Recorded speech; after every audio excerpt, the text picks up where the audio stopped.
আসসালামু আলাইকুম আমার প্রিয় ভাই বোনেরা। আজকে আমি নতুন একটা রেসিপি নিয়ে এসেছি। আজকে আমি কেক বানাবো। তো ২ টা ডিম দিয়ে আমি সুন্দর মজাদার একটা কেক বানিয়ে নিবো।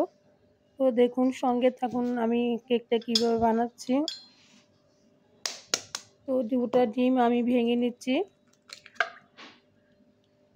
আর এই ২ টা ডিম দিয়ে ভালো মতন আমি ফেটে তারপর আমি ভালো মতন ডিম ২ টা ফেটে নিবো। আর সঙ্গে আমি চিনি দিয়ে দিব, ১ কাপ চিনি দিব। তো চিনি দিয়ে আর ডিমগুলো একদম ভালো মতন ফেটে নিতে হবে যাতে চিনিটি কোনো রকম যে দানা, দানা না থাকে, চিনিগুলো যাতে একদম গলে যায়। তো আমি চিনিগুলো দিয়ে দিয়েছি। এখন আমি ভালো মতন এটা ফেটে নিব। আর চিনিগুলো গলে গিয়েছে কিনা তা আরকি আপনি এটা বুঝে নিবেন যে একদম এতই ফেটতে হবে, এতে ফেটতে, ফেটতে ফেনা উঠে যাবে আরকি। এমন করে ফেটে দেখুন আমি ভালো মতো করে ফেটে নিয়েছি। কেমন করে ফেটেছি যাতে চিনিগুলো একদম করে মিহিন হয়ে গেছে। সাথে করলাম আমি তেল দিয়ে দিয়েছি। আর এই যে মিষ্টিটা করলাম আপনাদের অনুযায়ী দিয়েন। কারণ মিষ্টিটা যে যেমন খাবেন ঠিক ওই মিষ্টিটাই দিবেন। আমি একটু কেকের মধ্যে একটু মিষ্টিটা একটু বেশিই খাই। মানে খাওয়া হয় বেশি এজন্য আমি একটু মিষ্টিটা বেশিই দিয়েছি। আর আমি এদিকে করে ভ্যানিলা এসেন্স দিয়ে দিয়েছি। ভালো মতন দিয়ে একটু ভালো মতো আবার ফেটিয়ে নিচ্ছি। তো এই ভ্যানিলা এসেন্স যদি না থাকে তো না দিবেন, কিন্তু দিলে হয়তো ডিমের গন্ধটা আসবে না। আর আমি এদিকে কোকো পাউডার আর baking soda, baking baking powder আর লবণ দিয়ে দিয়েছি। স্বাদ মতন আরকি এটি আমি ২ চামচ করে কোকো পাউডার, ১ চামচ বেকিং পাউডার আর অল্প পরিমাণ বেকিং সোডাটা আর খাওয়ানোর লবণটা দিয়েছি। তো এটি দিয়ে ভালো মতন আমি ছেঁকে নিয়েছি। সাথে ময়দাটা দিয়ে দিয়েছিলাম। ওটা একটু স্কিনটা কাটা হয়ে গেছে। তো এখন আমি আবার একটু দেখিয়ে দিচ্ছি। ময়দাটা দিয়ে দিয়েছি। তো ওই একসাথে আরকি ময়দাটা দেওয়া হয়ে গেছিলো। তো আমি অল্প, অল্প করে ময়দা দিয়েছি। আমি আবার একটু দেখিয়ে দিচ্ছি। তো তখন আমি অল্প ময়দা দিয়েছিলাম, এখন আবার একটু দিয়ে দিচ্ছি।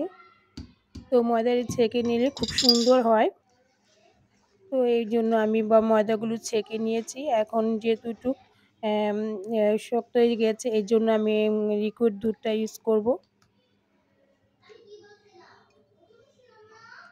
আর আপনারা যদি দুধ ইউজ করতে না চান তাহলে ডিমের পরিমাণটা বাড়িয়ে দিবেন। তাহলে করলাম কেকটা সুন্দর হবে। তো যদি দুধ কেউর ঘরে না থাকে বা দুধটা দিতেই চাবেন না তাহলে আপনারা ডিম আমি যেহেতু ২ টা নিয়েছি আপনি ৩ টা ৪ টা বা ৫ টা করে ডিম নিয়ে নিতে পারেন। তাহলেও কেকটা আরো টেস্টি হবে, আরো খেতেও ভালো লাগবে আর দুধটা না দিলেও চলবে। তো আমি এভাবে করে করলাম ভালো মতন এটা নেড়ে নিচ্ছি যাতে মিশে যায় সবগুলো। আর দেখুন আমি কিভাবে মিশিয়ে নিয়েছি।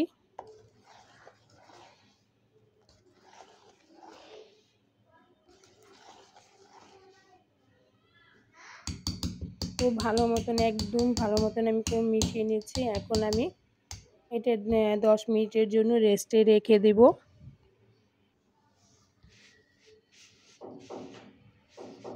১০ মিনিটের মধ্যে রেখে দিলে এটা আরেকটু সুন্দর হয়ে মিশে যাবে। তো এটা আমি ১০ মিনিটের জন্য রেস্টে রেখে দিচ্ছি।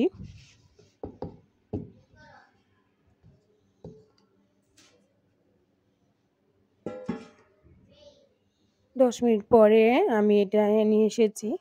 তো ১০ মিনিট পরে এখন এটা আমি সেট করে নিব।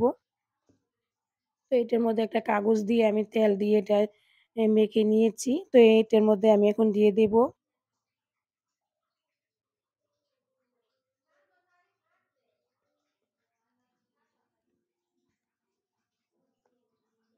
তো এটার মধ্যে আমি সুন্দর করে ঢেলে নিচ্ছি।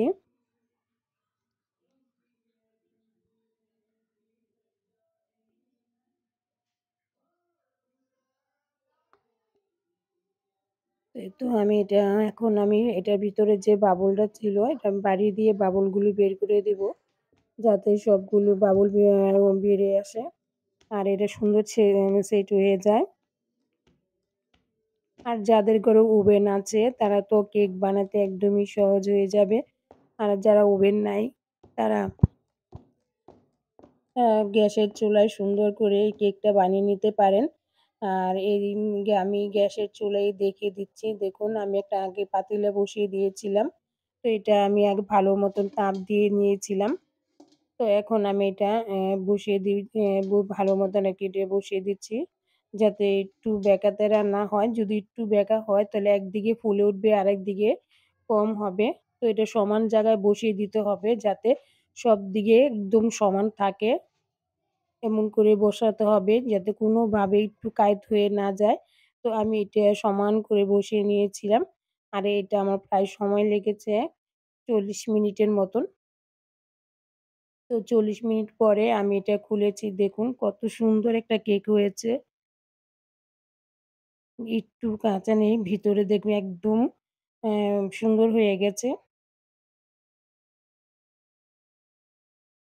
তো মাশাআল্লাহ অনেকটাই সুন্দর হয়েছিল। আর খেতেও অনেক টেস্টি হয়েছিল। একবার হলে বাসায় ট্রাই করে দেখবেন। আসলে এই কেকগুলো খেতে যতটা মানে দেখতে তার চেয়েও বেশি হয় স্বাদ। তো একবার হলেও বাসায় ট্রাই করবেন। এই কেকটা অনেকটাই টেস্টি ছিল। আর অনেকটাই সুন্দর হয়েছিল। তো আমি করলাম গরম, গরমই অবস্থায় এটা আমি দেখিয়ে দিচ্ছি আপনাদের। দেখুন কতটা সুন্দর হয়েছে মাশাআল্লাহ, মাশাআল্লাহ। তো সবাই কমেন্টে জানাবেন এই কেকটি কেমন হয়েছে। তো সবাইকে অনেক, অনেক ধন্যবাদ ভিডিওটা দেখার জন্য। আসসালামু আলাইকুম।